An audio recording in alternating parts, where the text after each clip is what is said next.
Salut à tous, c'est Vicky. Aujourd'hui, on se retrouve pour une nouvelle vidéo sur Pilot Training Flight Simulator PTFS. Et aujourd'hui, on va passer en revue la nouvelle mise à jour de ce jeu. Je m'excuse pour le petit retard qu'a eu cette vidéo. Mais voilà, là, ça y est, on commence. Et on a tout d'abord l'A330 qui a été restylée ou remodelée. Vous dites comme vous voulez. On passe donc de la version 300 à la version 200, ce que j'approuve puisqu'il y a plus de livrets dans la vraie vie avec la version 200. Alors, dans ma précédente vidéo, j'ai déjà détaillé tous les, donc quand la mise à jour était en préparation, tout ce qu'il y avait de nouveau, donc nouvelle fenêtre de cockpit, nouveau train d'atterrissage, nouveau moteur, etc. Voilà. Pareil pour l'intérieur, notamment le cockpit qu'on va découvrir pour ceux qui n'ont pas vu ma dernière vidéo, que j'incite d'ailleurs à regarder. Nouveaux écrans de cockpit, à bord rond, donc un peu plus ancien. On a également le nouveau, le joystick plus réaliste, des mains des gaz plus réalistes, des boutons plus réalistes, etc. On a également des jump seats qui vont juste derrière. Malheureusement, celui qui est plié là-bas n'est pas dépliable. Malheureusement, voilà, contrairement à ce que j'avais prédit, un petit dressing ici.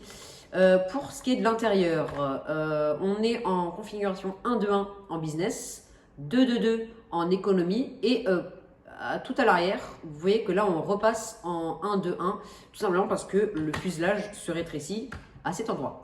Alors je vais regarder combien on a de livrets. Donc il me semble qu'on en a 25 pour cet Airbus A330. Donc on a Aer Lingus, Aeroflot, Air Canada, Air France, American Airlines, Azul, Delta, Swiss Airlines, Cathay Pacific, Cebu Pacific, Condor, Emirates, Iberia, Jet2, KLM, Korean Air, Lufthansa, TUI, Qantas, Qatar, SAS, Singapore Airlines, Stay, Turkish Airlines et bien sûr 25 si on prend en compte la livrée blanche. Alors maintenant on va passer à une petite version, une autre version, un peu petite, une autre version de la 330, c'est la 330 Cargo, donc à retrouver dans le Cargo, qui lui est nouveau, qui n'était pas avant dans le jeu. On n'a que deux livrets, donc DHL et blanc. Elle a un intérieur personnalisé, même si le cockpit est le même et l'extérieur est à peu près le même. On a une porte de cargo ouvrante, voilà.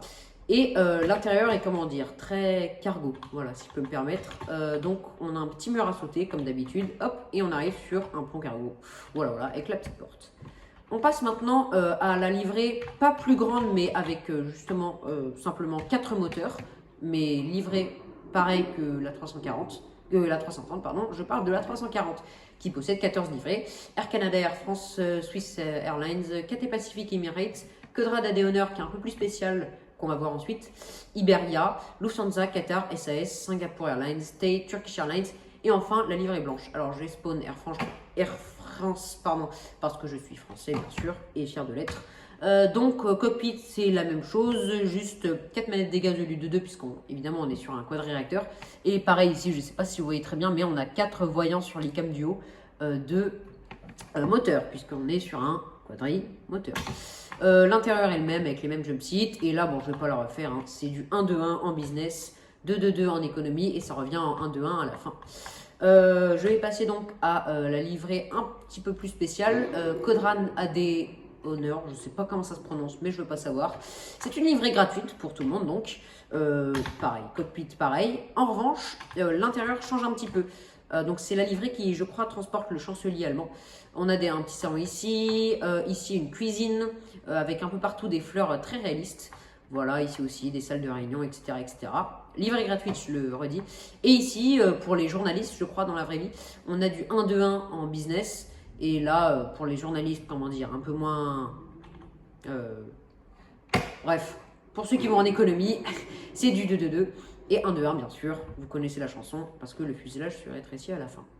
Et on passe maintenant à quelque chose de complètement nouveau. Mais quand je dis complètement nouveau, c'est quasiment complètement nouveau, parce qu'on va dans le cargo, et on a l'Airbus Beluga, qui a été également restylé, mais c'est un peu un grand mot, parce qu'il est tiré d'une version ancienne, qui était l'Airbus Beluga. Mais alors, justement, c'est un peu trompeur, parce que là, ils ont gardé le Beluga, mais en réalité, on est sur le Beluga XL, voilà, c'est écrit en gros ici. Complètement nouveau et très attendu. On peut ouvrir un hatch, donc une écoutille juste ici, voilà, qui s'ouvre comme ça tranquillement.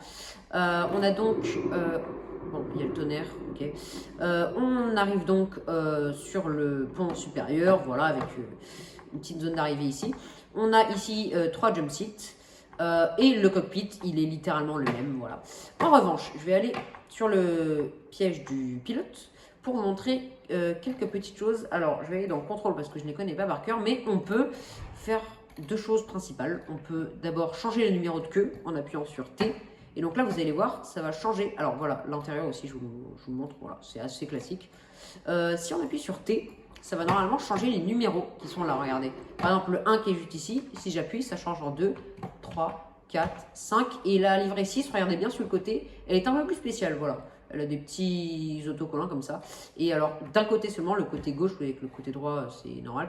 Il y a le petit œil là regardez, qui change. Hop, voilà, hop, oui, il change. Bon, bref. On peut également ouvrir, et ça, c'est assez bien, en appuyant sur Q, l'avant, donc Q, alors attendez, je suis sur QWERTY, donc ça doit être A, voilà, je suis sur AZERTY, donc c'est inversé.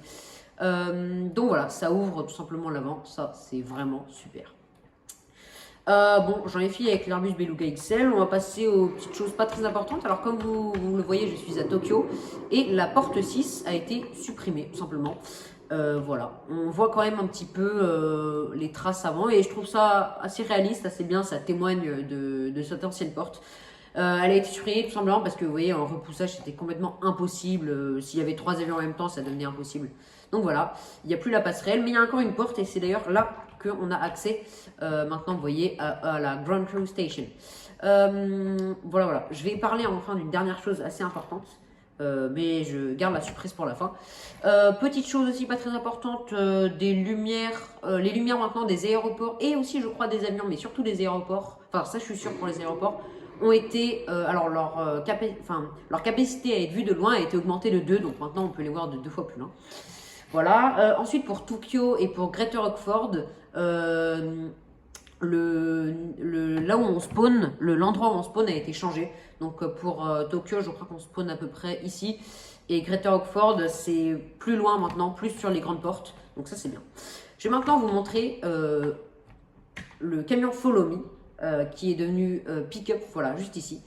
Qui a été restylé ou remodelé, comme vous le dites, je m'en fiche.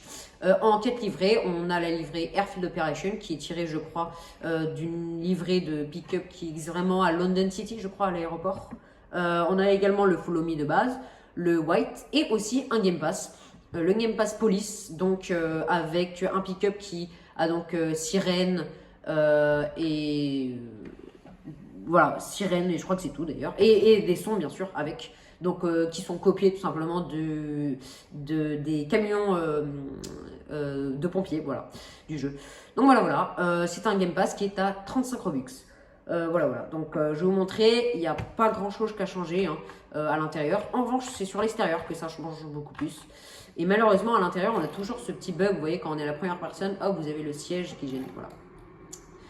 Et ben voilà, c'est tout pour cette vidéo. Ah oui, sur mobile, il y a également, pour les véhicules, la taille des boutons, vous savez, sur les côtés pour faire les commandes qui ont été agrandis. Et bien voilà, hop, je fais des petits dérapages sur un aéroport international, tout va bien. C'était Vicky, j'espère que vous avez aimé cette vidéo. Si vous en êtes d'accord à ce point de la vidéo, bah c'est probablement que vous l'avez aimé, sinon vous serez allé sur une autre vidéo. Donc je vous invite donc à liker cette vidéo et à vous abonner si vous voulez voir d'autres vidéos de ce genre. Pour l'instant, je n'ai aucune idée de la prochaine mise à jour de PTFS, mais espérons qu'elle soit aussi bien que celle-là, parce que celle-là, honnêtement, je pense qu'elle peut être considérée comme l'une des meilleures de toute l'année. Et bien voilà, merci à tous, ciao.